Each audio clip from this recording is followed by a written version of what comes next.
Good evening, everyone. Welcome to Motivating Monday. This Monday, we have an exciting night planned. We have some powerful speakers. For those who are listening on the podcast, don't forget we do this Motivating Monday every Monday, and we feature local and national people, sometimes celebrities. Everybody's a celebrity, so figures. And the goal really is just to put some positive energy on your mind in the room. And tonight we have the King, Richard McClearn. He'll be speaking with us.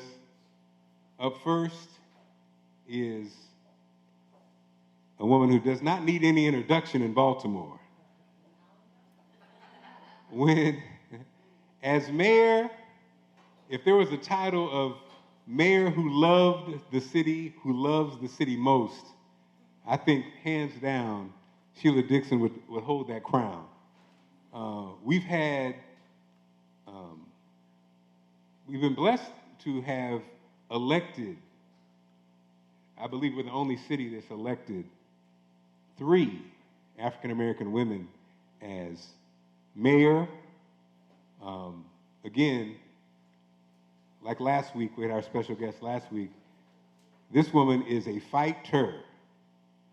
She is a fighter. She, again, for me, I might be biased because I happen to be on the #1 radio station, on the #1 morning radio show at a time when she was the mayor, and we did some amazing things during that time. The city felt special during that time. And again, I always was just so proud because I felt like she represented Baltimore to the fullest and still does. I'm not going to talk long because she's been waiting, and I wanted to get up here and do her thing. Give her a nice round of applause as she comes to the stage. Former mayor Sheila Dixon is in the building. And I'm excited because, Mayor Dixon almost is legendary. And now I get a chance to finally hear her side of the story from a standpoint of who you are. So basically, Mayor, what kind of this turned into, and Richard, this is for you too, is really just sharing, like we know you as Mayor Sheila Dixon, but we don't know how it started. We don't know, where you came from, what you've been through. And so this is an opportunity to share that aspect, and then also just bless us with, motivational energy, which is really just your story of overcoming. We know some of the story, but we don't know all the story. So here's that chance to get that. It's not even an interview. You just talk. You just tell us. I just talk? Yep. So, Sheila Dixon, my middle name is Ann, and anybody know Hassan Giordano? He loves to put that Ann in there. But it's interesting because if you spell my name out, Sheila A. Dixon, it was sad. And funny, when I was a child growing up, that's how I felt. I was a middle child growing up in Baltimore, in West Baltimore. I had an older sister, which I still have. I had an older brother who's a year older than me, who's deceased. He is the father of Phil Dixon, who was a great sergeant in the police department, played basketball. Juan Dixon, which later on we found out something differently, but still he was his father. Nicole, and then myself, and then I have a younger brother, Tony Dixon, who lives in California. When he went away to college, he was in Boston, Cleveland, and now he's out in the LA area, outside of LA in Orange County. But growing up here in West Baltimore, I grew up off of Garrison Boulevard on Fairview. If you're familiar with Fairview or Powhatan, that whole area over there. And then my mother bought a house in Ashburton. And as a child growing up, I had a teacher. I went to school 87, and I will never forget this day. I had a teacher, it was a white, older woman at the time, and she would tell the black kids in the class, and this is during the time we had a segregation, that you would amount to nothing. And at that point, I loved working with kids, and I wanted to be a school teacher. So what I did was, of course, we integrated, went to School 69. We got bused at School 69, which was above Garrison Junior High School. I went to Garrison Junior High School. Probably made my first political mistake when I was at Garrison, because at that time, girls had to wear skirts and dresses. You could not wear pants. And my sister was at Forest Park, and my brother was at Forest Park. And we had a sit-in so that we could wear pants. And I always tell kids when I go to visit school, I said that was probably the worst political decision that I made, because all hell broke loose after that when we started wearing pants. And the way I see things now, of course, kids are finally into uniforms or some form of uniforms who are in public school. But my ambition was to be a school teacher. And graduating from Northwestern High School at the time, a lot of my friends went away to school. My parents couldn't really afford to send me to where I wanted to go. I wanted to go to Columbia University in New York because I wanted to be in New York City. But I ended up getting money at Towson State, and also it had a very good early childhood program in child psychology. So I was at Towson, and during that time, if you remember Odell's and what was the other one that was around the corner? The Gatsby, and there was one other one that was on the other side street. Well, a lot of my friends went away, and so I ended up hanging out, going down, partying. I met this guy who was a little older than me, and he did karate with Riley Hawkins and the Avengers. And of course, I fell in love. That's why I said, anytime you're in a relationship, even if something negative is going on, something positive happens. Because karate was actually a saving grace for me. When I was at Towson, during that time, it was a predominantly white institution. It was a real challenge. If it wasn't for Patricia Outlaw, who now is a minister, who was part of the Black Student Union and others at Towson. And my sister also went there, but she had come out before I did. So she always helped to guide me, because she was the oldest, she was the boss. So I finished my degree. The first semester was not good, because I was in love, and my focus was karate and him. But as soon as I saw the grades and got that letter and said, you either bring them grades up or you out of here, well, I did two things. I dumped him, and I focused on my grades, because it was important. I was trying to reach a goal. That's the thing that I try to stress to kids. You got to have plans, you got to have goals, and you have to work towards it. I graduated from Towson. I had to spend an extra semester there. Actually, my first job, because at that time, in the Department of Education, you could hardly get a job. They had an abundance of teachers. So I ended up working in the water department and for the city, and the water bills and everything was on these little index cards, and you had to fill out these cards. And I was like, I cannot do this for so long, filling out index cards at DPW. I finally was student teaching at Stewart Hill Elementary, which is, they call it Washington Village, Pigtown. And it was open space. And I had some really good pre-K and kindergarten teachers who really worked with me to help me to understand what I needed to do as related to the children in my class. And the funny thing was that even in the kindergarten, when parents came to drop their kids off, there were parents that said, if my child gets out of line, you can spank them. Now, technically, you can't spank. Those are the kids you didn't have the issues with. It's the other parents that said, if you put your hand on my child, but let me tell you, I made a mistake so many times and stepped on toes by mistake to get kids straight. But one of the stories I want to share out of that, I had a little girl she was mixed race, because down in that part of Southwest Baltimore, there's a lot of mixed, poor race kids. And she was a phenomenal reader, and she could do math.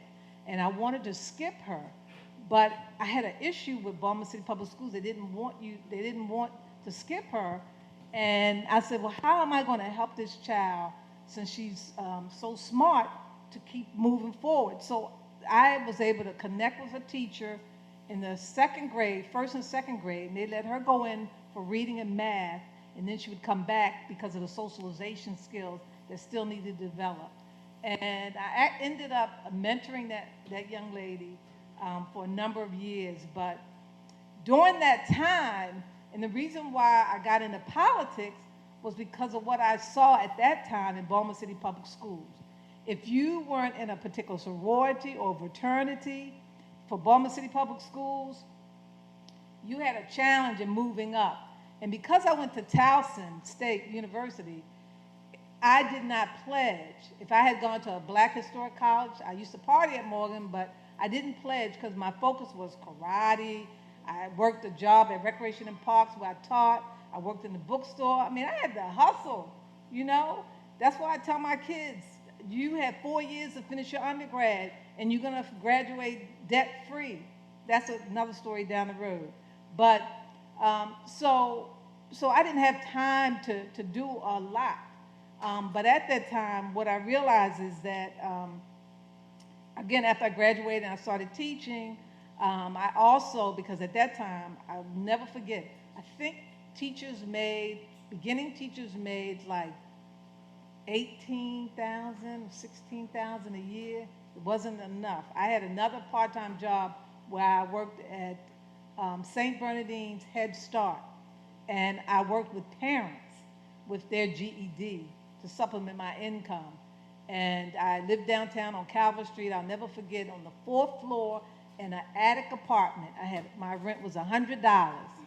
I had a sports car, at that time it was called Spitfire, which everybody advised me not to get as a first car because it was a very temperamental car. I mean, it stayed broke more than I could drive the car. But I would ride my bike because I was a biker back then. So I would get around the city on my bike. But in teaching, I began to get involved in my church, Bethel AME Church at the time, where John R. Bryant was the pastor. And a woman from South Africa came to Bethel and joined Bethel to educate us about apartheid in South Africa.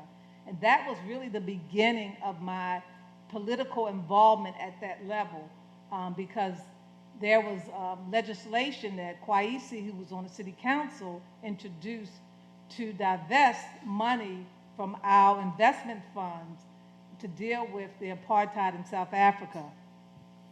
And that's how I met Delegate Pete Rollins, because we became active in a campaign in the 5th District. At that time, it was 3 members per district.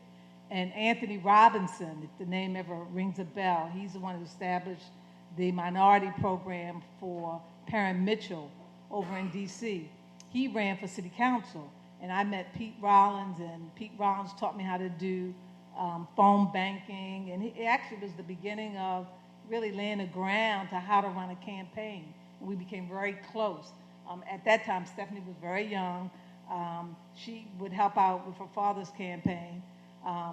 Anthony Robinson lost the election. It was 3 members, and he lost the election, but I gained a lot of knowledge about the political process, etc. While teaching, Pete Rollins called me one day. He was the chair of the Budget and Appropriations for the House of Delegates, the General Assembly, which is a very powerful committee. The governor at that time, Hughes, and it was getting ready to transfer it over to, who was after Hughes? Was it Schaefer? He had established in the Department of Business and Economic Development, an international division. And before that, with my church, we did a lot of traveling. And my first place that I went was Kenya. And we connected with some women and started an import-export business. But when Pete called me about working, because he knew I had been doing some grants for USAID, I had traveled over and had started an import-export business along with teaching. He asked me if I was interested in interviewing to be an international trade specialist with the state of Maryland. And at the time, I loved teaching, but I knew 2 things. One, that the kind of changes that I wanted to make were going to be a little bit more difficult unless I did something different. And so I interviewed, I got the job with the state of Maryland. I worked with the state of Maryland for 17 years. At that time, he also had me be one of his candidates for the Democratic State Central Committee. And I had the opportunity to be a delegate for Jesse Jackson and others.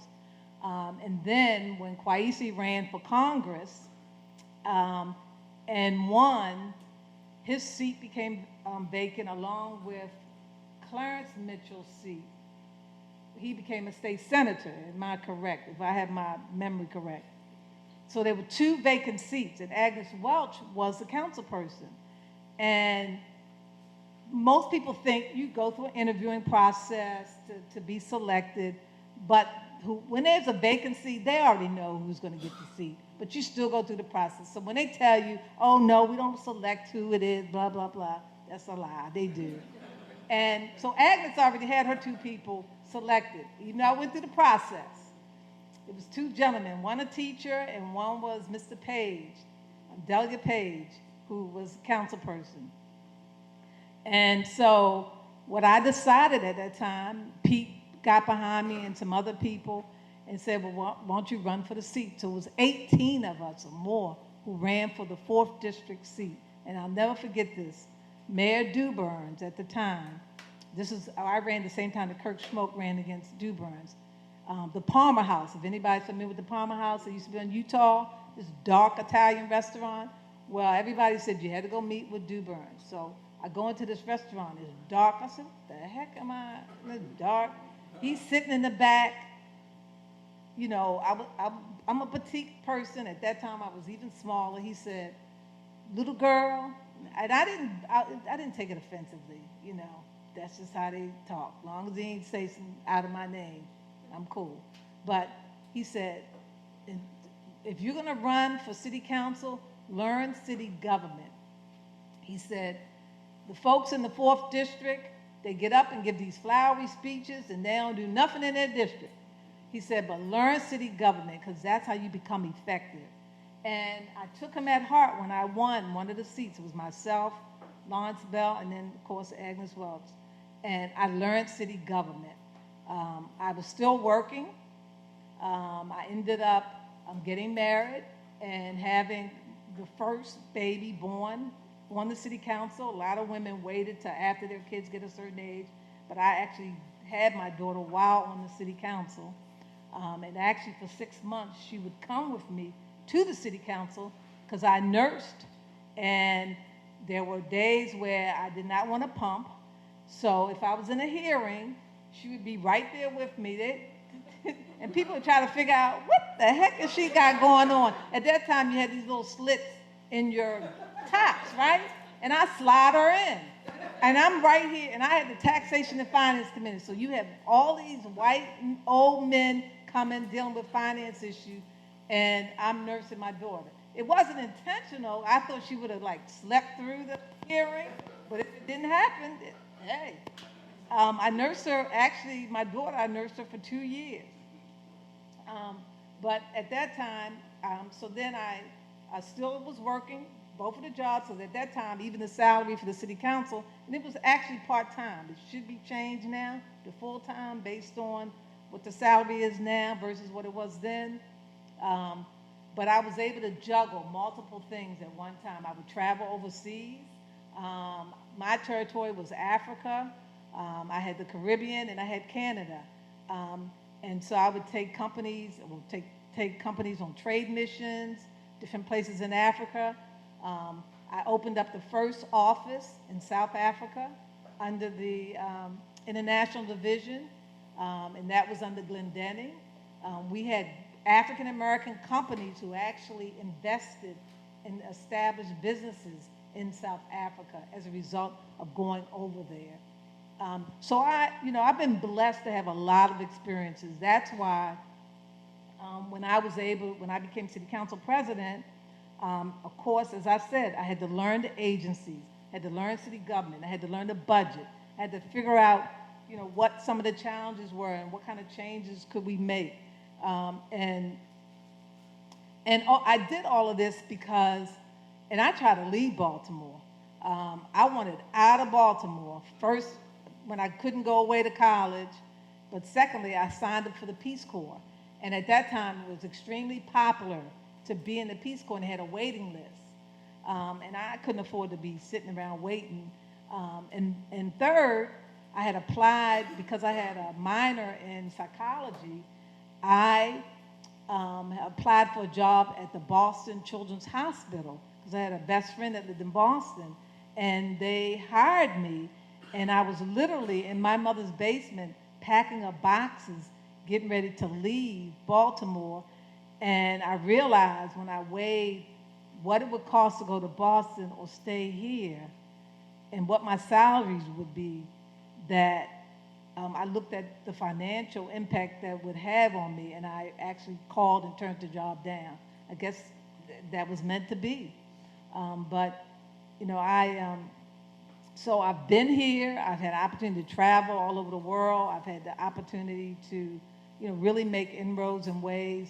But I love this city. I'm committed to Baltimore. I had the opportunity. I could leave the city. I could move to the counties, you know, or move down to Florida where it's warm. I don't know about Florida these days, but particularly with the governor they had down in Florida. But, you know, so I've raised my children here. I have two. I had my daughter at 35. I waited because early in life I did not want children. I never thought I was going to have children until one day some light went off in my head and said, you know what, I think it might be a good idea. And my son, who's 5 years younger than my daughter, I had him at 40. But, you know, their father and myself, we try to lay a foundation for them so that they can discover their gifts from God. And I told both of them, undergrad, 4 years, my daughter she's the one that ended up in New York. If you, at a private college, if you graduate in 4 years, you will graduate debt-free. I said it to my son. Now, my son, different story. He's a great human being. I love him. He was my angel when I was going through the challenges because my daughter was away at college when I went through what I went through, and he was there. His school was watching over him, and he was watching over me. And I could not have asked for a better individual. Now, he didn't do the 4-year plan, but he finally graduated last December from Morgan State University with a business degree. And now he's looking at going into either law or business. And he actually was part of Westmore's transition and campaign, and he's working for the Westmore administration. But they're good people, and so I just try to really strive to try to share my story along with their stories, along with my beliefs and philosophy to other young people. I went to Northwestern High School, and you know, if you're a Baltimorean, the first thing you ask is, well, what high school did you go to? Not necessarily what college, but what high school. And I ended up doing the last graduation at Northwestern. Now, I have to say this.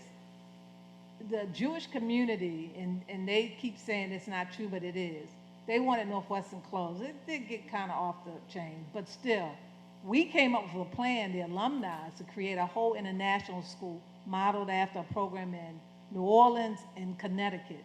Put a lot of work into it, went to visit the different schools, and during the campaign against Elizabeth Embry, who's now a delegate, and Catherine Pugh and myself, we had a meeting with the rabbis. And at that meeting, they asked a series of questions. And one of the questions is, what's your position on Northwestern High School? And I told them, I'm not going to say something to you just to get your vote. I said, I want Northwestern to stay open. And this is why, and this is what we've done. And we all had a commitment from many of because not only did we go through so many mayors, we also went through a lot of school CEOs. So when I won, but I didn't win, and y'all can read between the lines, 2 weeks after the election, what happened to Northwestern? They closed it. But at that graduation, it was off the chain. When I say off the chain, I don't know if y'all remember back in the day, if you graduated from any school in Baltimore, we used to have ours at the Civic Center because you had over 1,000 students. Well, they had like about 150 seniors. It was loud. It was crazy. You know how they say, wait till the kids come across and then applaud? Well, forget that. Or stay in your seat and don't come up and take a picture. I mean, it was crazy. I literally had a headache when I left there. And when I left there, I saw this young man. He had a shirt and tie. And I stopped him. I said, because he had a shirt and tie on. I said, what are your plans? So he looked at me dumbfounded. I don't have no plans. What do you mean? You graduated from high school and you have any plans? I said, well, what do you want to do? He says, I like construction. I said, this is your lucky day. I work with contractors. Give me your resume. He said, I don't have a resume. I said, how do you graduate with no resume, no plan? But he went back. He took the initiative and went back to school the next day and had his advisor help him put a resume together. He was not the brightest young man. His father was raising him in Park Heights. His mother wasn't in his life. She was on drugs. He went back, and so I called some of our companies to say, give this young man an interview. And if he does well, maybe you can give him an internship. Well, one of the companies did interview him. Well, several did, but one particular interviewed him and said to him, I will give you an internship, but you have to go through the pre-apprenticeship program called Jumpstart. He went through Jumpstart. He ended up working for one of the contractors who helped to build the first new school, which is over in, I forgot the name of the school, but it was over in Patterson Park area. He helped to build that school. And only because I had a shirt and tie on did I stop and acknowledge it. And I'm telling you, literally, I had a headache. I had a really bad headache because I just was ready to take the mic from the principal to tell folks, why don't we respect each other? But my point in all of this is, I know our kids have the potential, and we've got to do everything in our power to work with them and do what we can do to help them. And I stayed in contact with him because he had another part-time job. He was saving his money, but he helped to build several schools in this city. And so I don't know what else to say, but I will just tell you this as it relates to my situation and what happened. People think that what I went through was one thing, but it really wasn't that. It was something else. When I became city council president and we were doing TIFs and pilots, and TIFs and pilots is where you get a deferred tax on your property over a period of time. And it's not like we're writing a check, because we're not, but you're able to not have to pay 5.5 cents per square mile on or square footage on your taxes. So you get a reduction of it, which helps you to leverage it. And Martin O'Malley was the mayor, and because I chaired the Board of Estimates, the Baltimore Development Corporation knew to not bring me a plan unless they had an equity partner. We couldn't require it, but they knew that what my mandate was. I want them to have a black equity partner. There were certain things that they had to have in their proposal.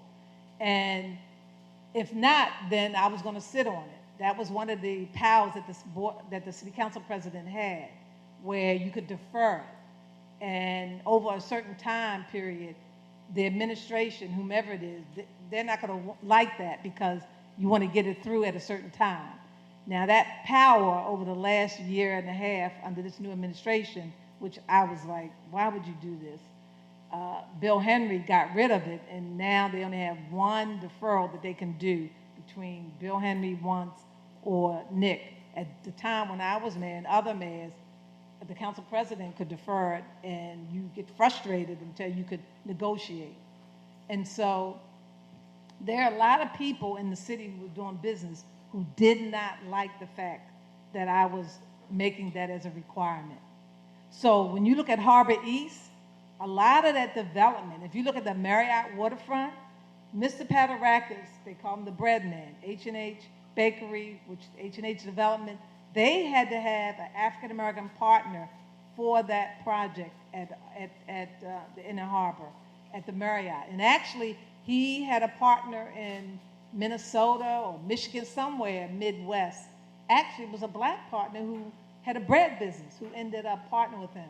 But there was also some local developers who were a part of a lot of some of these developments that are currently developed in downtown Baltimore. The Zenith had a black partner.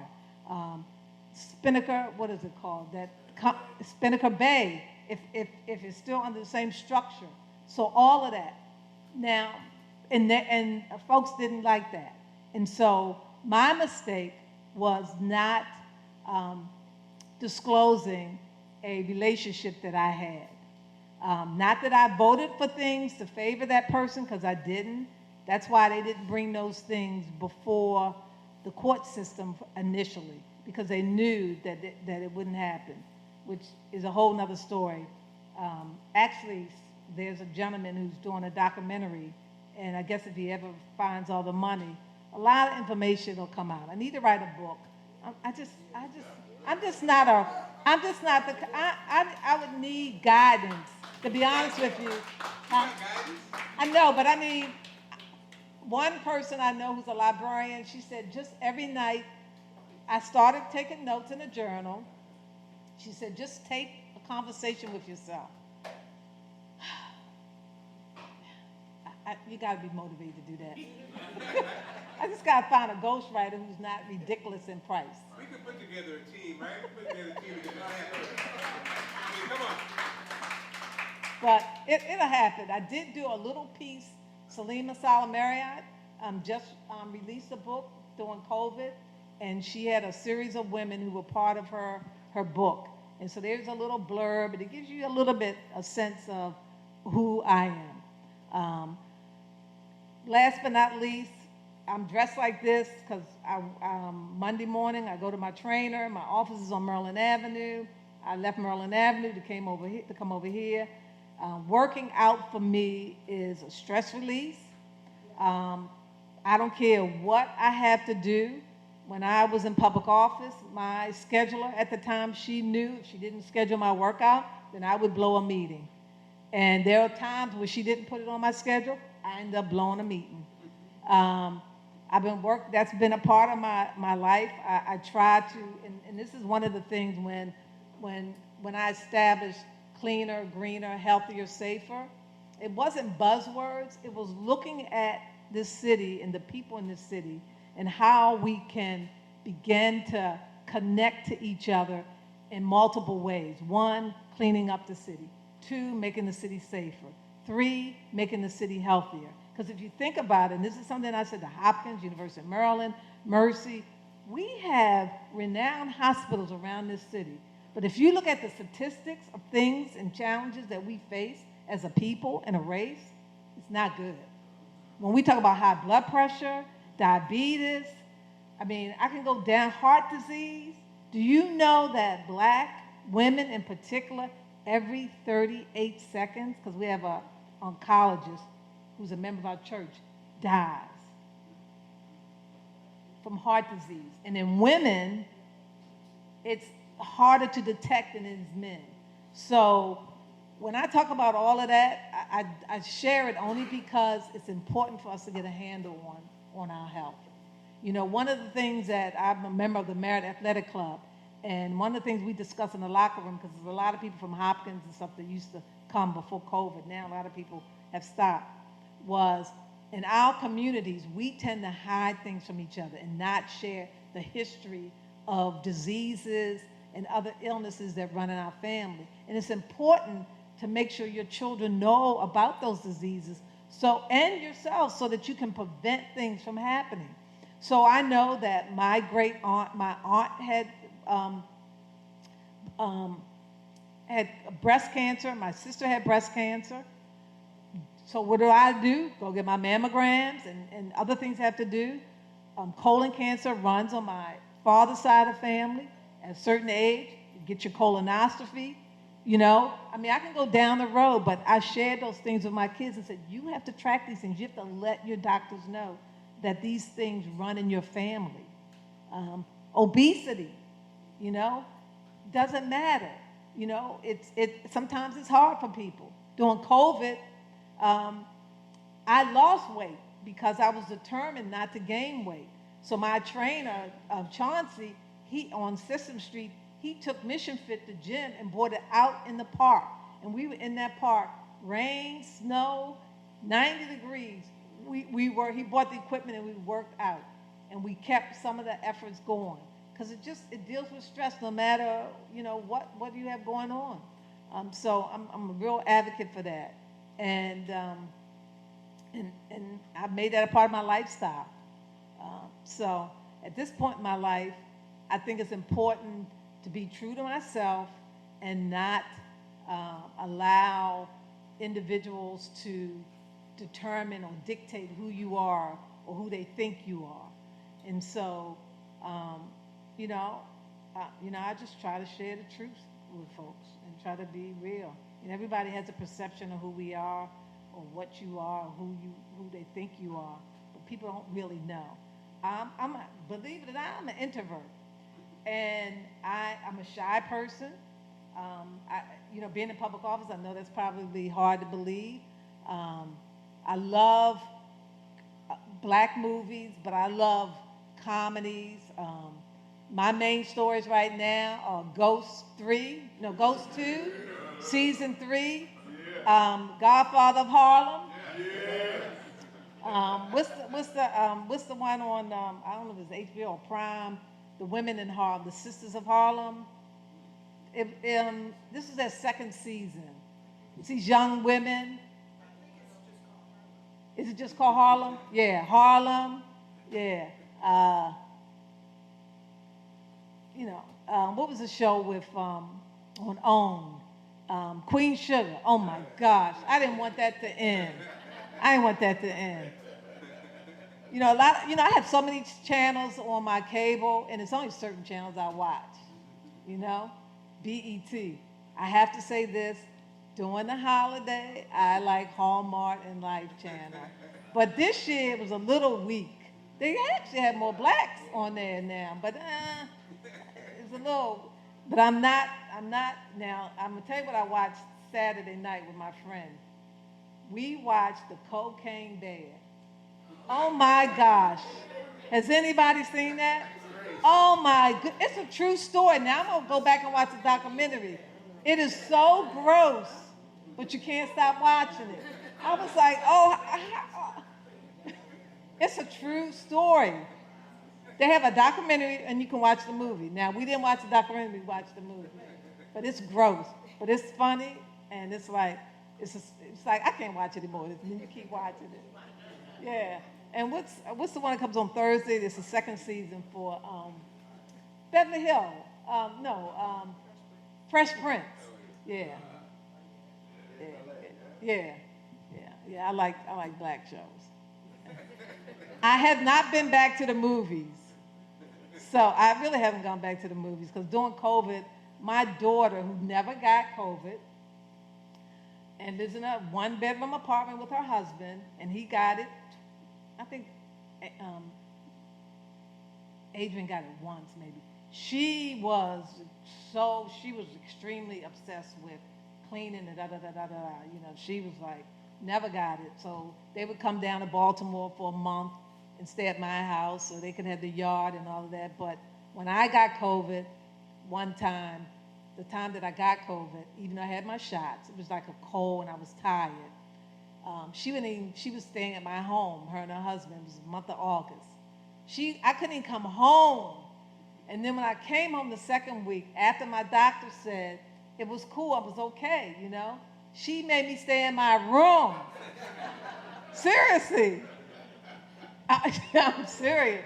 So I was like, I see why you never got it, but she made me stay in my house, in my room. But yeah, so I don't know what more I can say. Y'all got a snapshot of who I am. Give it up for Sheila Dixon. We know who she is. I didn't say it at the start, but again, the Motivating Monday it's a safe space, so you didn't even need to hear that. But of course, again, how rare is it that we get a chance? This is the first time I ever heard. Who knew all this stuff? Because we do. We see you. We think we know you. I think we got pretty close over the years. But I had no idea about all that. The kids and everything else. But concerts. I was at the pre-opening of the new arena. I'm not going to remember the name of it. Parents, and a lot of those programs are gone.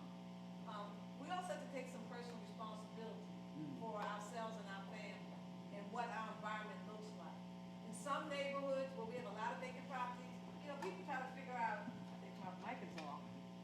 People try to figure out about all the vacant properties. This doesn't happen overnight, and it takes a lot. Actually, the vacant property issue happened way back during D'Alessandro when we had the riots, and then Schaefer, and because his focus was the Inner Harbor, and even though he was a community mayor, his focus was in communities. Because if it was in communities, then Emerson Village would not have looked like it did. Even though he wasn't living there, he still had the property there with his mother. So we've got to look at some neighborhoods, and we got to rethink some of our communities.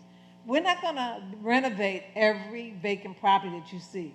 We need, in some areas, particularly Southwest, where there's industrial space, we need to clear away some of those areas.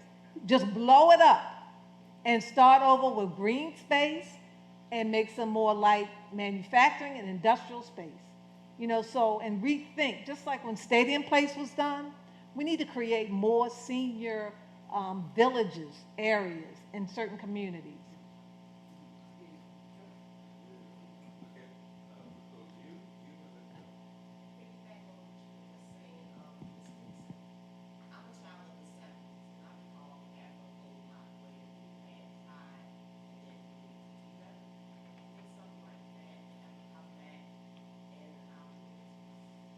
Actually, part of our Cleaner Greener, we actually reestablished it. And this is part of the challenge when you're in public office. It doesn't matter if somebody reestablishes something or establishes an initiative. You assess it to determine, is this helpful? Did we see some benefits in this? And you build on it. Because ultimately, whoever's there is going to get the credit for it. So, that's something that we do need to bring back and provide some incentives in that process. No, I agree. We did a whole thing in those neighborhoods, we also greened them up where if you didn't have grass, we would bring and plant trees and take real big flower pots and put plants in them in the area. Fine.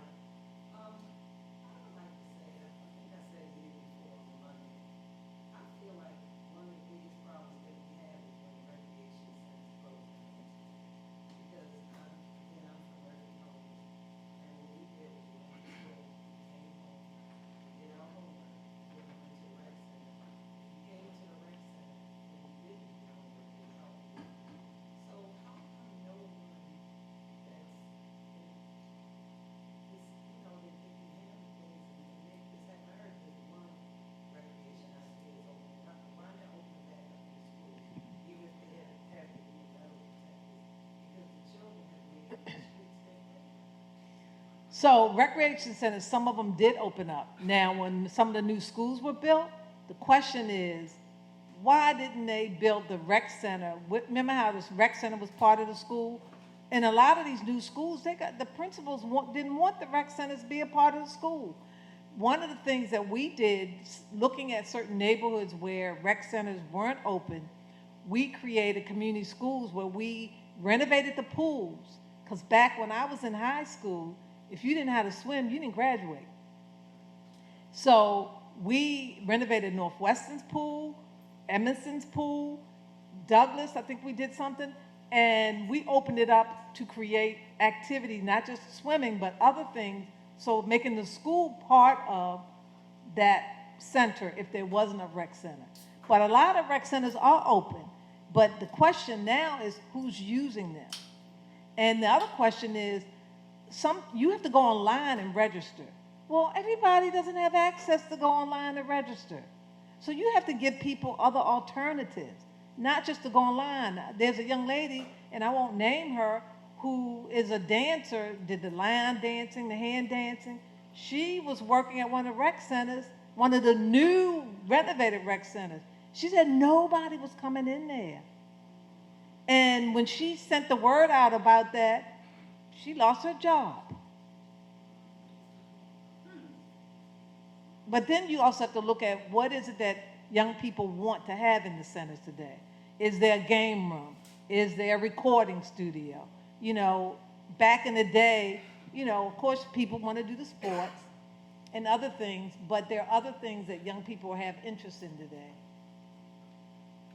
You know, man, thank you so much for sharing. Reminds me where I was doing the same thing, so thank you. But my question is, how do we change the power structure? You like Marion Barry and then Maynard Jackson. How do we change that? So Maynard Jackson had a benefit, and actually the city used to own the airport in Baltimore, but because of being able not to be able to keep it, to be able to afford to keep it up, of course we lost the airport. But Maynard Jackson had the airport in Atlanta. When I talk about these development projects happening and having equity investors in it, that should have continued. We ain't had no white mayor. Every black mayor after me, I don't care, should have kept that effort. They knew about it, should have kept that going, despite the fact that others didn't want it. They should, because that way, that equity here, I'm just using this as an example. Otis Warren built the first federal building downtown as a developer. Otis got it. He understood it. Now his son, OT, has taken over his business. So when you make that investment, then you pass it down. But that's not happening. Same thing I work with contractors. And we have more black general contractors now, but to get the kind of opportunities that the other ones are getting, I mean, you talk about politics and regular government, man, in the construction industry, that's something else. Now, hopefully, we have a black governor. He's made it clear he wants to see more happen. And those of us who are in this arena really need to just share with him that in order to make that happen, you've got to not only make change at the top, but the middle levels have to be changed. Because if not, those people are going to do business as usual. One of the things that the county exec of Baltimore County did, he created a procurement commission. And during COVID, it was a 2-year commission. I sat on that commission. It was 12 of us. We weren't being paid to change his structure because of the old boy system in Baltimore County. And so now you start to see things happening and changing there in those areas. Yes, sir. Yes, sir, thank you. And thank you for this being here. I got two more questions. One thing is that if you run for mayor again, Ms. Dixon, one of my issues has always been we need to have a citizens group to witness the separation process of guns and drugs that's confiscated by the police. It's $1 billion industry with no oversight. Don't make no sense, irregardless of how corrupt the police is. No, you're right. And you know what? But on that point, though, what's funny is, and I don't know if I heard something on the news last night, or I know I dreamt something about burning that. And you've been at that for a long time. Right. So my other point is this. Explain to people why our water bill is 4 or 5 times higher than when we used to pay water.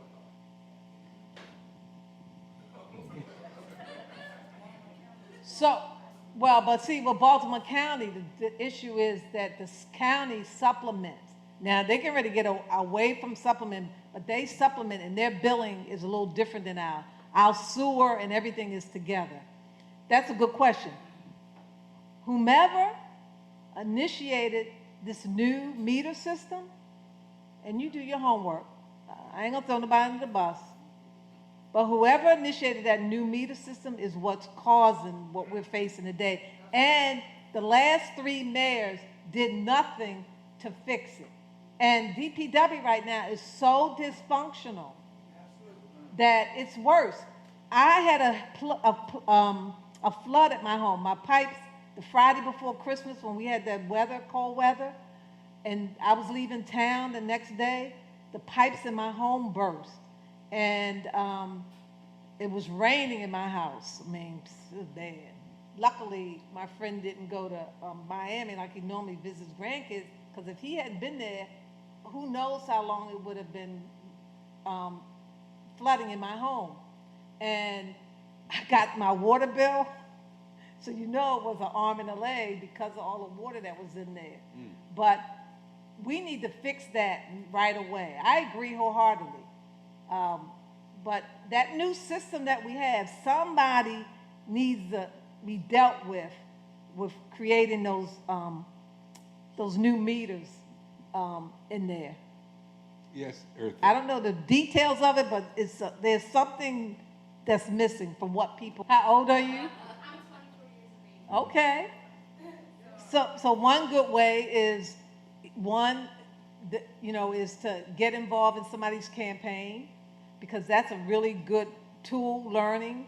I know my son, he working on my campaigns, he had to get out there and knock on doors and everything, but he had a different perspective in the West Moore's campaign, and actually had a lot of knowledge as a result.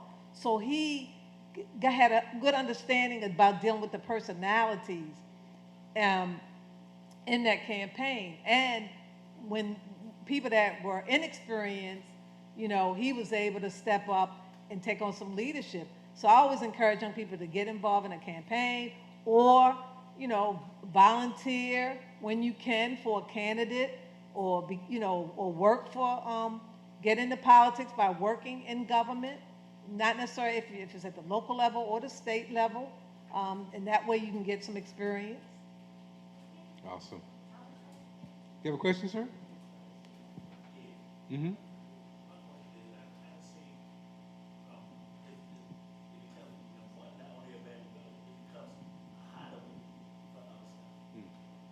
So, the first thing is, if you have an idea to take over one of those buildings, exploring a particular project, gotta put together a plan.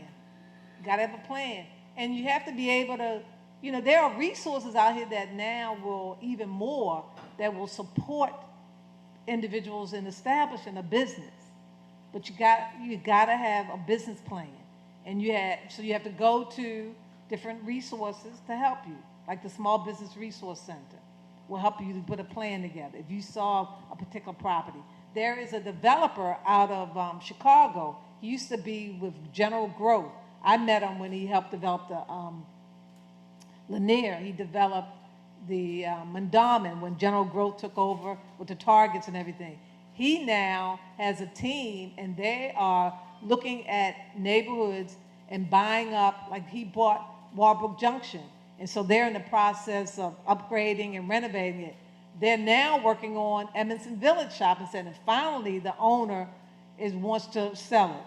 So he's looking at, and he also has a crowd investment where people can invest in the shopping center, put money in it, $50, $100, $1,000, several thousands of dollars. So he's in the process of looking at deteriorating neighborhoods and areas, and then allowing people within the community to invest, as well as improve on the shopping center. Like he wants to clear away, like I live over off of Edmondson on Winans Way, and he wants to clear away that it's like a 2-level at Edmondson Village Shopping Center. He wants to clear that away, put some restaurants in the front area, do something with the properties that are in the back, and get people to invest in it.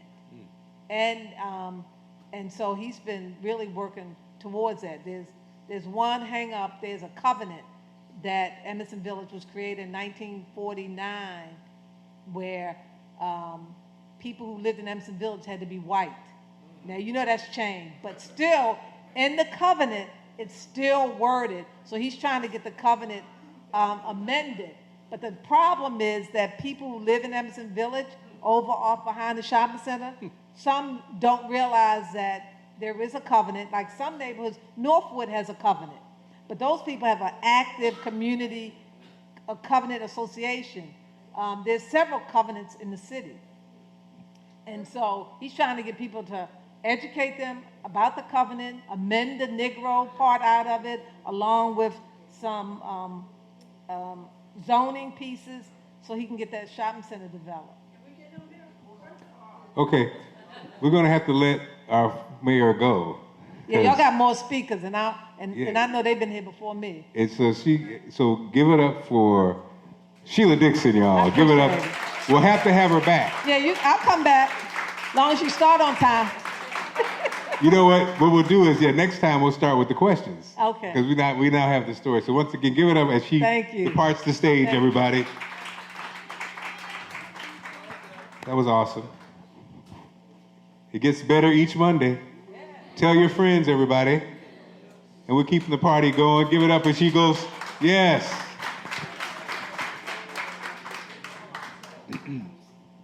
Again, thanks to everybody for coming out, supporting Motivational Monday. We are actually growing each week. People are sharing their stories. We're engaged. It kind of ends up being feels like a family feel, but at the same time you learn something. And a lot of times these people that we see on television or that we see in our communities, we don't know their stories. So it's great to hear their stories. And so coming to the stage. Now, it's so interesting. You never know how life works. Now, ironically, way before Motivating Monday, you saw Big Rick motivating. Are you still doing your message, Rick? Motivating online. I think during COVID, you got many of us through COVID with your motivational message. Now I'm going to the official stuff. Now, he is the CEO of the McClearn Group. He's a wealth builder. He's a keynote speaker. He's also a heck of a promoter. He's one of those guys, when you say somebody has a big presence, one of those guys that is a mover and a shaker. He's your big brother. Like I said, I never forget during COVID, we didn't know what to do. Big Rick started doing a motivational message, and I found myself looking forward to it. And also, I even started reinventing. You sparked me to start doing my message. I saw you do your message. You made me do my message. And so, here to share with a story, come to the stage, share his story and how he got where he is. Give it up for Big Rick in the building, y'all. Richard McClearn, CEO. I'm curious now. I'm curious about your story, sir. Here, you take this mic. Thank you. I guess a lot of people are going to know something they probably didn't know about me. I am Big Rick. My real name is Richard McClearn. I am from a small town called Newburgh, New York. That's up on the Hudson. We call it the fifth borough. My wife, the sixth borough. My wife doesn't believe that because she's from Brooklyn. She said there's no other borough but the five in the city, but we call it the sixth borough. I came here in 1995. I came here as an IT specialist. I was selling what they call check reader machines to the city of Baltimore, to the state of Maryland for a company called Unisys. And we had the big contracts, and I was the big sales guy. But one of the things that struck me immediately when I came to Maryland was the black people that were in charge. And at that time, it was Kurt Smoke. And that's right now to this day, we're best of friends because he gave me my first contract, and I'll get back to that later. But I met him when I was working for Unisys. My father and mother, Billy and Sylvester McClearn, were big, just like me. I have 5 brothers and 1 sister. I'm probably the average height is me, 6'5". My brother Mike played for the Washington Redskins. My other brothers we all played sports. We all did well in New York. But one thing my folks decided to do when we were young is show us how to be entrepreneurs. And the way they did that is by opening clothing stores for us because they had to go to New York City, which we're 60 miles from New York City, to buy big clothes for big and tall folks. So what they did is bring big and tall to Newburgh, New York, and Middletown, and Poughkeepsie, New York. And from that, we worked in the clothing stores all those years through junior high and high school. And doing that, we developed entrepreneurship, doing our own thing, making our own timetables, understanding accounting, understanding cost versus sale, and etc. We all went to school. All the boys went to school on sports scholarships. I went to school of basketball. I was a hell of a basketball player at one time, but not now. And we learned a lot during those times. But I can tell you, when I came to Maryland, let me back up. So when I was in Buffalo, New York, I went to Buff State, is where I went to school at Buff State in Buffalo, New York. And what I did, I joined a company called Unisys, and it's a white organization, very big. I went up the ranks really quick. All the trips, everything I went, I always hit my quota, my numbers. And they said, hey, we got a new market we're going into. We lost the rep, now a new market. We lost the rep. We want you to go down to Baltimore. I'm like, Baltimore? I don't want to go to Baltimore. I didn't know nothing about Baltimore. Really didn't know anything about HBCUs or anything. If you know anything about New York, for the most part, they understand. They heard about Morgan. They heard about some of your HBCUs, but we never really attended them. We never saw them up close and personal. So I came down to visit. And when I came down to visit, I immediately knew I was in the right place. I can tell you that I couldn't even get home fast enough, and I drove down. I couldn't get home fast enough. Let's go. We're getting out of here. We're going to Baltimore because of all the blackness I saw, all the blackness I felt. Now, at this time, I was in Rochester, New York. Now, Rochester, New York is a very black town, but this is a black town. Really, you're talking 75, 80% here as far as I'm concerned. And in Rochester, you're talking about 45 or 40%. And that's a big difference. But then on top of that, there was wealth here. There was good incomes here. There was good money here. So I saw, in the long run, that come down here with Unisys. When I came down with Unisys in 1995, I lasted with Unisys 3 years. I was their top performer. Within 3 years, I opened my own firm doing IT. So it's kind of funny. Sheila was here. I wish she was still here because she laughed. When you walk around the city today and it says, welcome to Baltimore City Wi-Fi, that's mine. Wait a minute. You know what I mean? That's what I'm saying. That's what I started.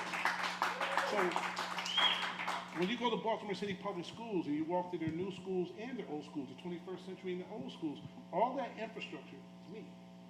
That Wi-Fi, that connection, that's happening. That's why I started this business. I started in computer technology. And basic infrastructure is my belly leg. I started off with Dell at the time, selling Dell. But infrastructure was my thing. And right now, Baltimore City Public Schools is probably my number 3 account. Baltimore City is probably my number 4th account. The University of Maryland is one of my biggest accounts. But every time you walk in that campus, it says, welcome to the University of Maryland Wi-Fi. You want to join? You're joining our network that we put together for them. And it's funny how things work because that's how I started. And I've always been an entrepreneur, even when I was in college. I was a DJ, sports guy, DJ. That's how I got into promoting. I gave parties when I was in college because even though my mother and father, they did well for themselves. They gave us money and things, but you want to do your own thing when you get to college. So I did DJing and partying, giving parties. So what I decided to do a couple of years ago is open a promotion company called Big Rick Entertainment. I got the McClearn Group, which is doing consulting. I got Strength, Courage, and Wisdom, which is doing the motivation, online, and podcasting. And I do still work a little bit in the IT industry and still do things. So I say to you that multiple streams of income are important. I want to be wealthy. I don't want to be rich. I've been rich, and I've been poor. And I've been rich again. I've been poor. It's really how it kind of works to a little bit. I share this story on my podcast a lot that I've been through a lot. And I felt like during the COVID time, and I really did this before COVID time, that people were going through things that I was going through, but nobody had the voice to say it. Nobody had the kahunas to go out there and say, hey, I'm depressed. I don't know what to do today. I'm really frustrated. I'm stuck. And what I did with that podcast, which was Strength, Courage, and Wisdom, is talk about things that people didn't want to talk about. More importantly, what our people didn't want to talk about. I talked about marriages. I talked about businesses. I talked about success. I talked about losing. I've lost it more than I've won. But it happened to be the wins were big. So they outweigh the losses, but I lost a lot of times. I can tell you now that I probably opened, in my lifetime now, I'm 64 years old, I probably have opened up, wow, I hate to even say this, maybe 20 different companies. 20 different companies. And I'm proud to say all of them didn't succeed. I'm proud to say that because I learned from every last one of them. Something came out of every last one of them, whether I started with not enough capital, or I thought I could open the door immediately and make money. Didn't want to have the time and the patience to wait. Follow my plan. I tried to make it move faster. Or I hired the wrong people. And they stole. I can go on and on and on, but that's the experience. And I'm happy I had that experience, because if I didn't have that experience, I think I wouldn't be here today.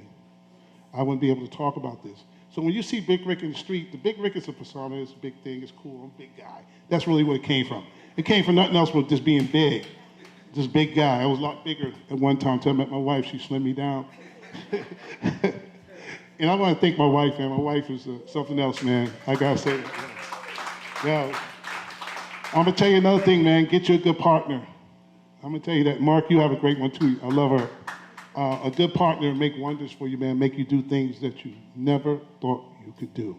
So like I hypothetically just told you about 4 companies that I actually own today, but we own them. I owned it before I married it, but we own them now.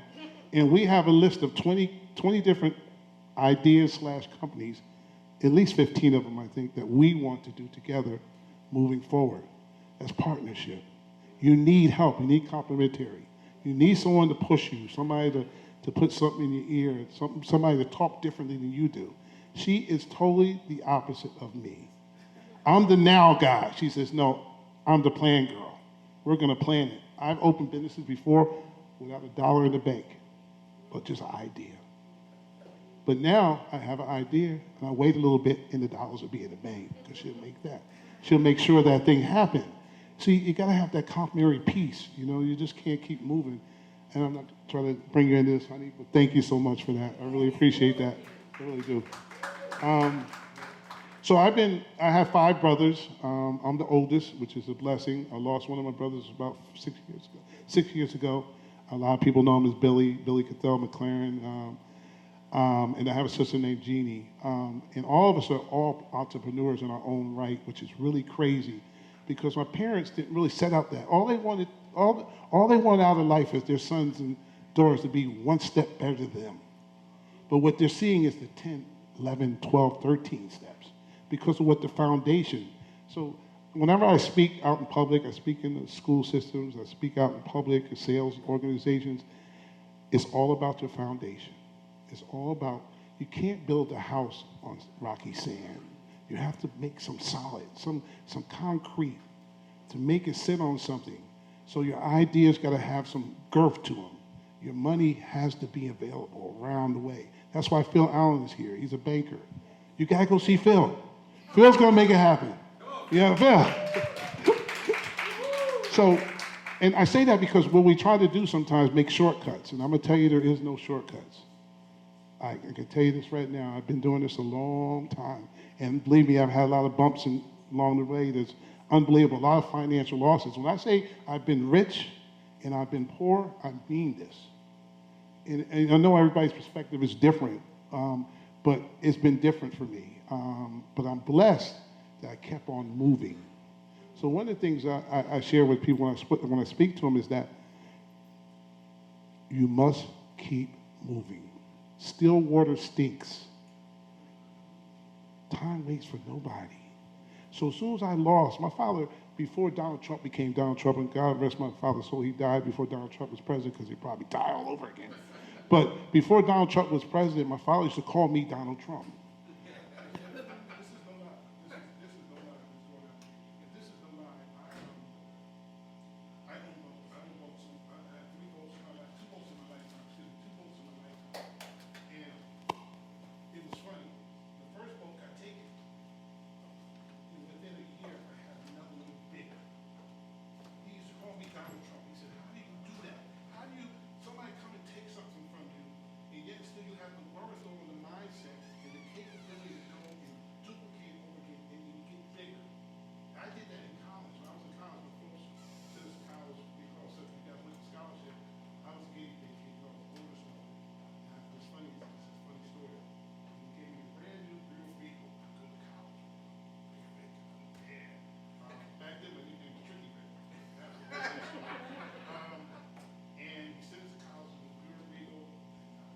Testing.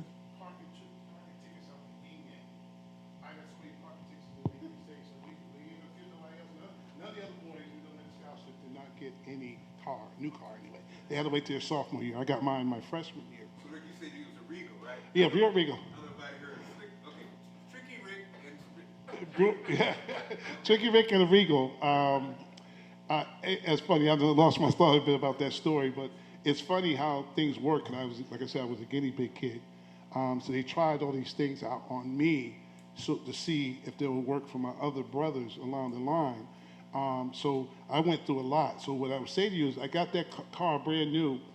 Somehow I lost that car. My folks paid for it. It was cash, but I lost it. It's gone. I mean, literally gone. I don't know what I did. It's just gone. One day it was gone. I went out. 2 days later, got another one, just like that. And my father comes like, son, I bought you a car. What the heck? This time it's my junior year. I always had the capability to bounce back. I had this cat-like mentality. I don't care. You can take anything from me. I don't care. You repo it. You take my house. I don't care what it is. I'm going to get something bigger and better. And that was my determination. But I learned from what I went through. So, yes, I got cars repoed. Yes, I lost homes. Not today. All because of what lessons learned. I've been through a lot. This town here, you guys don't know how good you guys got it. These black folks here, y'all doing it, man.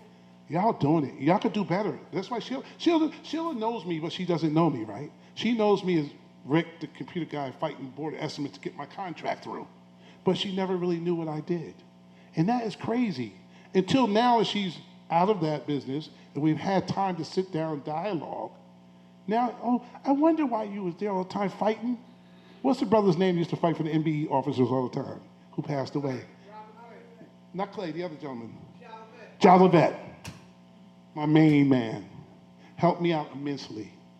Jolivet would be in there, I'll be right behind him while he do the talking. See, he knew what to say there. Because I'm not proper. I'm not proper. Because I think politics is really a tough thing. I would never want to be in that business. I don't know how anybody has the skin for that. It's just tough because they change the rule whenever they want to change the rules. You know what I mean? Everybody else can get rich and you can't. Everybody else can make a deal and you can't. So we all, Jolivet guys like Jolivet and the other gentleman, because I know him as well, they fought. They fought for us. But in this town, you have the unique combination of a multitude of people, a good percentage of them making money, a good percentage of them, which a lot of places do not have that percentage. Their percentage is really less. And you have the political front people, mayors, women, city council presidents, controllers, mayors. Man, let me tell you something, what I did. I worked for Unisys. I came here, met Kurt Smoke. This is a true story, man. Wow. I said to myself then, you were successful in New York and you sold all to white people. Know what you do now? You do the same thing. Respect the black people and sell them the same way you sold to white people. And that is why I was successful. I didn't change my game. I didn't change my language. I didn't use ebonics because Kurt Smoke was in front of me. I did the same thing I did in front of the white people in New York is the same thing I did in front of the black people here. And that's where I got my respect from Kurt Smoke, Lawrence Bell, Martin O'Malley, Sheila Dixon, Kathy Pugh. I've been through them all. And it's not a game. You got to treat it as such. I've been, man, this has been a learning experience for me here in Baltimore. So let me go back to this story here. This is a quick one. So when I came here, my dentist was Dr. Davis, Dr. Billy Davis. He's a Q-dog. He passed away a couple of years as well. So his son, me and Mark were good friends. And they invite me down to Pier 6. Here I am, 1996. I'm like, Pier 6, okay. Well, Maxwell or somebody was there. He said, yeah, don't go into the thing. Just call me when you get down there. So I come down there. And, you know, you got the big phones now. You're using the big phone. Hey, where y'all at? Where y'all at? And they said, come over here. Walk on this side of the pier. I'm like, walk on this side of the pier? What the heck? So here I am. Now, I'm from New York. I don't care about this New York City, but I'm from New York. And very rarely do you see, unless you're in New York City and you're in Manhattan, you might see one or two, but you don't see like 20 black boat owners. You just don't see that. That's a rarity, right? In my world, it was a rarity. And my folks were, quote unquote, you might say, doing very well for themselves. But boating was not one. That was something for them. white folks, not us. Now I come to Baltimore, the dentist invites me down to his boat to watch Maxwell. I think it was Maxwell, I want to believe it. And I was hooked right there. If they can do it, I can do it. Let me figure it out. See, I tell my wife this. Boat owners only pay interest only. That's how they afford a boat. Because you can't afford a boat if you buy it regular. But you got to learn that from a white guy. Because me, I went out the first time and financed it. My number was $2,000 a month. He laughed at me because it was $350. And I said, how'd you do that? Well, because the boats don't depreciate. You gotta say that. The interest only loan, because boats don't appreciate. And that was unbelievable. That was unbelievable for me. That was a learning lesson. And from there, I just started taking notes from everybody I ran into. I am blessed because you guys know this. This is a cliquish town, right? Baltimore's cliquish. And for me to get in where I'm at, and these doors and these people that I've met, these folks here, I'm embraced by everybody. I'm blessed. Because when I first got here, I was really concerned. But Kirk Smoke opened a couple doors for me. Lawrence Bell opened a couple doors for me. Even Martin O'Malley in his whirlwind, he opened a couple doors for me. A lot of folks just opened doors. They saw that I was authentic. I was doing my thing, and I was providing a service. So IT is my number one business. That is what I do, is information technology. Second thing I do that I love to do is to impart knowledge and understanding. I'm 64 years old. I used to start my show off like this. My name is Rich McClearn. I am a black man. I'm 64 years old. At the time, I was 61, 62 years old. I'm here for one purpose, to share with you information.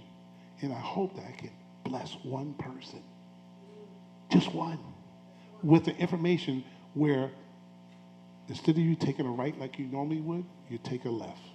Instead of you going straight, you stop and think about it. That was my hope and my prayer with this thing of strength, courage, and wisdom, was that. So I do own a company called Big Rick Entertainment. If you know anything about that, we gave the Leandra Johnson concert at my church, Dream Life Worship Center, with Pastor Kenneth Robinson. He graciously let us use that. Leandra came there. Lesson learned. There's a perfect example. Babe, that's a perfect example. Lost money. Lost a ton of money. Lesson learned. That's why we haven't gave a concert yet at a church or even at my church yet until we get the right person doing the right show at the right time. Now, the reason why that was not successful, the main reason why we had to postpone it because of COVID, but it was a lesson learned. I even brought it back too early, to be honest with you. I should have waited another 6-5 months, and it probably would have been better. But I lost a ton of money. And everybody's looking at me like they thought I made money. I'm like, you can look in the crowd and say I didn't make money. And everything is not for money, but you're in some businesses, you have to say, money is the key. I do a lot not for money, but that was a lesson learned. And my wife at the time, she wasn't even my wife at the time, she was my girlfriend. She was like, what the heck are you doing? And because I was still paying people, because I had to see what I did, because I lost them, the people I have to pay don't get paid. I got to pay those folks. My name is on that. That's my name. That's what I ride on. Big Rick, got to take care of his money, take care of his bills. Got to take care of my money. So Big Rick Entertainment does the concerts. Big Rick Entertainment does a big Leo Day party. I am a Leo on July 30th. I give it every year. It's well attended. Anywhere from 600 to 800 people come to this event. Last couple of years it's been up at Safari. I had it the first year when I was 60 years old. I ran out the whole Spirit of Baltimore. We sold that joker off. We had to leave people on land. The people was like, come on, come back. No, they couldn't come back. So Big Rick was born in that year. That's when I was 60, so 4 or 5 years ago it was born. Big Rick Entertainment was born. And since then, that company is doing well. My McClearn Group company is a consulting firm. I help minority companies understand what they need to understand. And it could be in any range. It could be that you're starting out, you want to write a business plan. Or you're already working and you want to break into a new market. Or I got a problem. I don't know why my cost is so high and why I'm not competitive in the bid process. I'm really a bid guy. I won a lot of bid contracts. So I know how to write proposals. I know how to look at a deal and make it happen where you can make money. The thing you got to look at, these people have been doing it so long, they know how to do it. We're new to the game, right? So they know how to get a contract, to see a contract, and they know where the really money lies. So let's say there's 20 line items right there, and they know that these 5 line items are the ones they're going to buy. You know what I mean? So those are the ones we're going to discount right. But the other ones we know we don't care about it, so we're going to discount them real low, because we know they're never going to buy them. But no, we do because we're new to the game. We're discounting the whole sheet the same rate, 10%, 10%, 10%. And all of a sudden you see some 10% and everything else is 4% because they know the 4% product that they're never going to buy because we've never been part of that game. So the game is still a game. It's no difference, you know. And we are street smart. One of the things I take pride in too, being raised in New York, is that even though I lived in the hood, you know, we did live in the hood initially. Anyway, until my folks started doing well. But they made sure that we stayed in contact with the hood.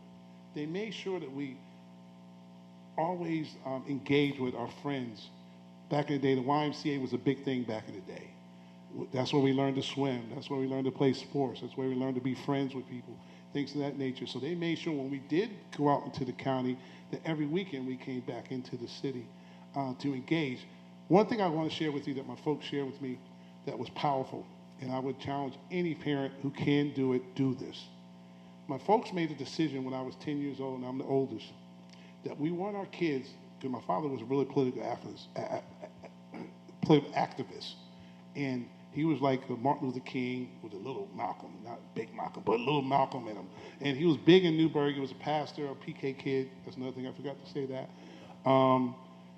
He said he wanted his kids to be diversified. And the only way he can do that is put them in a school system that was diversified. We didn't want you to know one culture. So here I am. I'm going from an all-black school, predominantly 99% black, and 10 years old, and he puts me smack dab in this all-white school. But it wasn't all white. It was Chinese, it was Korean, it was white. He wanted me to understand them now, because he knew I had to deal with them later. That was his speech to us. I want you to understand these cultures now. So when you get older, you know how to deal with them in the boardroom. You know how to talk to them. You know how to translate to them. You know how to get the commonality with them. So right now, it's the funniest thing in the world. One of my best friends in the world is a white boy named Bill Moran from high school. One of my best friends. We don't see each other every 10 years or so. That's my dog. He taught me a lot. He's the one that got me into golfing. When I was in high school, played basketball. He was my point guard. I was a forward. And he always would say, he was a scratch golfer in high school. Rick, I need you to come out and hit this ball with me, man. Come on out. I can tell you, if you didn't tell me 100 times, I never would touch that game. Never. Because I was culturally still shocked. Basketball, baseball, maybe football, baseball, basketball, football, and a little bit of baseball. But golf was not a sport for black men back then. It took me to 50 years old to finally pick up a golf club. And I love this sport. This sport is incredible. I wish I would have took it back then. But no, I was so still engaged in my old ways. Basketball and football is the only way I can do anything good. And now he sees me now, and we played like, 5, 6 years ago, and he couldn't believe it. He was just outdone. Because he knew I could probably play the sport good, right? And now he says, wow, man, Rick, I wish he would have took you up in high school. But this is what environments do for you, though. If you get your kids in a place where they're not all in one culture or one environment, and they get a taste of Chinese, Koreans, there's another thing, too. My wife knows this. I'm a very picky eater. I'm a hamburger man. I am a chicken parmesan man. I'm a ham and cheese sandwich guy. I'm just really straight, simple guy. You don't have to be a salmon cake. I'm good. Not no salmon cake. So, but what I'm saying that though, one of the things I wish I would have done, I did it on the intellectual side with those folks, but I never did it with the food. I am telling you something. There's something to be said about that. I've been in boardrooms now where where we have all these diverse cultures, and I get along with all of them. But the one place we don't get along is when we sit down and dine. And I wish I would have got that appetite then, because I can tell you now that I probably lost a bunch of deals not participating in that area because I limited myself. But I know it now. So if I talk to a business, a group of class, a college class that just graduated from business school, I would ask them to do that. Open your palate. Taste something you never tasted before. Do something you never did before. And you'll be blessed by it. You might not see it today. See, that's another thing too. We're a microwave society. We want to put something in and make money right away. And I'm telling you, anything that make money fast, like any girl that's fast or any guy that's fast, it's not going to work. It's just not going to work. I'm a true believer of that. All I can say is that my upbringing has been diverse. We lived in a very religious household. Like I said, my father was a pastor, and we went to church 24/7. It felt like, but my father was a different type of pastor. The kind of pastor he was like, okay, guys, I know you guys. What I don't want to do is make you guys robots. What I want you to do is respect the Lord and come to church. So I don't care if you go out on Saturday night, but I do care that you go Sunday morning, you come to church. So you come in at 12 o'clock, your butt got to get up and go to church on Sunday morning. So he made sure we attended those services. And we're in his church all day Sunday, man, to YPHA, watch night, watching your feet, and all that kind of stuff. We did we're Pentecostal, Holiness Night, Holiness Church, shouting tambourines, all that good stuff was going on. But I am blessed. I want to say Baltimore has been good to me. Now, if I can say this honestly right now, that Baltimore is probably the best, and the biggest move I've ever made. I made a lot of moves in my lifetime, and I say this to you. That's why I said it earlier. Baltimore people are truly divine. I've never been to a place as welcoming, as warm. Yeah, you had cliques and all that. That's going to happen. Every town has that. But this town has something about it. And I think if we can embrace this something, which I don't know what that something is, if we can embrace this, we can make it better. Because you guys, we have leaders that need to be challenged. Brandon's my man, right? Brandon's my dude, right? But Brandon's got to be challenged. I hate to say it, that's my man. He just needs to be challenged. But guess what? Brandon's good because he's fresh and he's young. And he's got the legs for it. See, the only problem, and Sheila shared with you, that job is tiring, brother. Them people are working pretty much 24/7. They don't get a day off for the most part. They are working their butts off for people. They got to love it. I know Sheila loves this town. I can tell you that. I know Kurt Smoke loved this town. I know that Lawrence Bell, I wish he would have won. But here we go again. We fought against each other on that one, him and Carl, right? And then Martin snuck in, right? Ain't that what happened? That's the truth, right? That's what happened.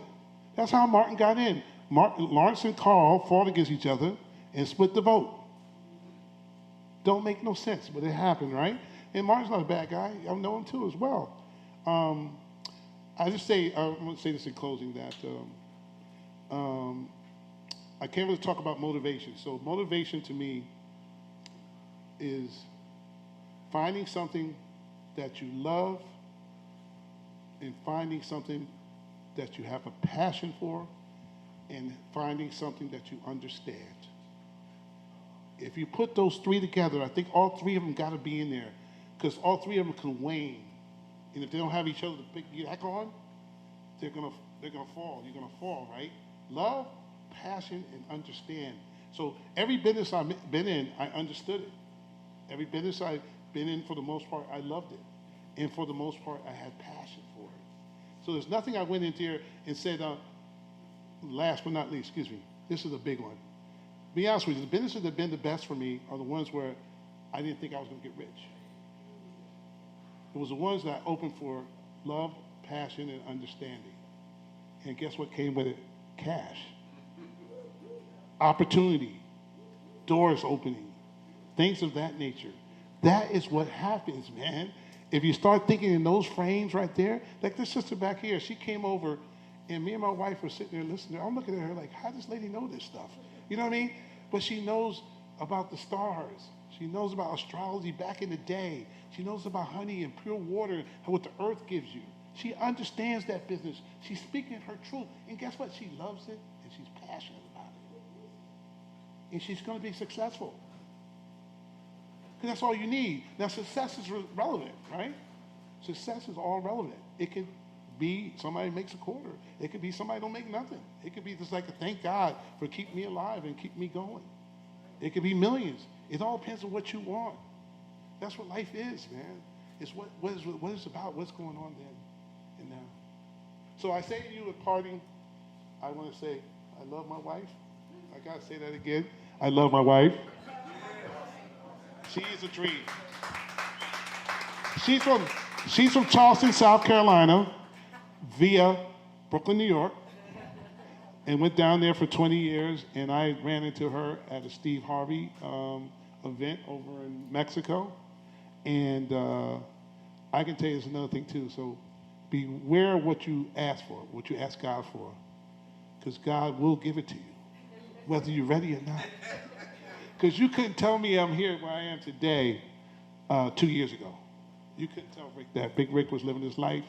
Big Rick was doing Big Rick things. Phil and Neil, they know me. They know me personally. Yeah, but it's amazing when you meet somebody that's in the same, right here, and got your back. Got your back, yo. That's rare. And I say that to say, I am telling you, I don't care who it is, I don't care if it's a boyfriend, girlfriend, or friend, get you a partner. Some things you cannot do on your own. Some things you cannot do on your own. You need assistance. I would ask everybody to get multiple streams of income. I'll tell you one thing I did real quick. There was a time when you did this electrical thing where you can buy this other thing besides BG&E. Let me tell you one of the things I did. This is crazy, but because it was just another thing I did, where I can join this electrical company, as long as I join and I join 10 other people, get them 10 other people to join, it would pay for my bill. So then my money stays with me. But the 10 other folks in the company were paying for my gas bill. But that was another stream of income for me, whether it was $250, $175. See, the amount doesn't make a difference. It's about what you do with the amount. So what that $275 took away from me was a BG&E bill. So now I can put the $275 over here and maybe buy my wife. I don't know what I can buy you for $275 right now, but you know what I mean. But I could use that for something else. Put it in a nest egg, start another business, everything. Another thing I'll say, and I'll say this in part, Mark, and thank you for this here.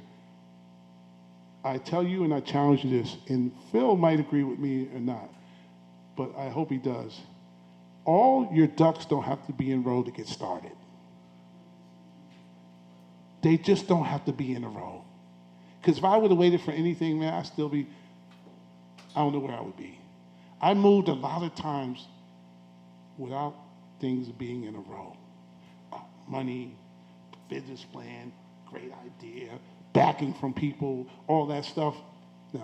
No. Sometimes I moved on my gut, because your gut's the only thing you really got at the end of the day. And I'm telling you that a lot of people are holding themselves back because you're not utilizing your gut. I'm telling you, man, just do it. And let me tell you something. Nike didn't think of that. That was Famous Amos.